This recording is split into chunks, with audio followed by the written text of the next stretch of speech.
বিকেলের নাস্তায় কি বানাবে ভাবছো?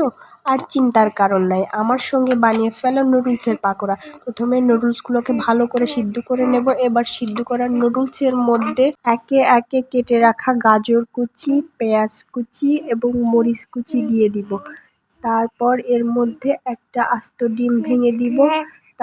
এবার নুডলসের মশলা দিব এবং পরিমাণ মতো লবণ দিয়ে ভালো করে মাখিয়ে নিব।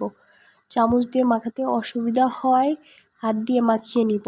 সুন্দর করে মাখানো হয়ে গেলে এবার একটি কড়াইতে তেল গরম দিয়ে সেই গরম তেলের মধ্যে পাকোড়ার আকারে নুডলসগুলো দিয়ে সুন্দর করে ভেজে নিব। এপাশ ওপাশ সুন্দর করে ভাজা হয়ে গেলেই তৈরি হয়ে যাবে মজাদার মুচমুচে স্বাদের নুডলসের পাকোড়া।